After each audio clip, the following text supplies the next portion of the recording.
অনেকে বলে বৈষম্য ছাত্র আন্দোলন, তারা কবে এসেছে? আমরা 17 বছর যাবত আন্দোলন করে এই জায়গায় এসেছি। 2 মাস আন্দোলন করেই একটা বিপ্লব হয়? হয় না। আজকে বৈষম্য ছাত্র আন্দোলন কাছেরটাও খাবে, নিজেরটাও খাবে। তারা সরকারেও আছে এবং দল করেছে। কাজেই এগুলো বোঝে, বাংলাদেশের মানুষ এগুলো বোঝে।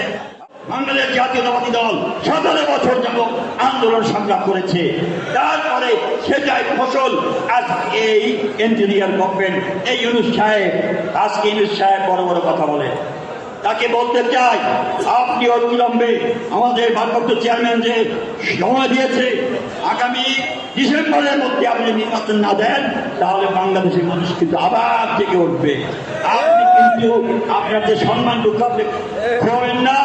কাজে আপনাদের অনুরোধ করছি, আজকে শহীদ রাষ্ট্রপতি জিয়া রহমানের এই শাহাদত বার্ষিকী অনুষ্ঠান থেকে আমরা ঘোষণা করছি, আমরা শহীদ রাষ্ট্রপতি জিয়ার সৈনিক, আমরা ভয় পাই না। আপনি ভয় দেখাবেন না। নির্বাচন, এই নির্বাচনের আন্দোলনের ফসল আপনারা এই কেয়ারটেকার গভর্নমেন্ট। আপনারা জানেন এই ফ্যাসিস্ট সরকার কিভাবে জিয়া পরিবারকে অত্যাচার করেছে।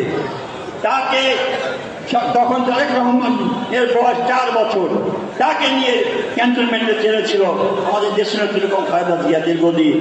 আমাদের এইভাবে আমাদের অনুবর্তীতে হাসিনা ক্ষমতায় আসার পরে যেভাবে হাসিনা জিয়া পরিবারকে বিরুদ্ধে অত্যাচার করেছে, তাদের বাঁচার কথা ছিল না।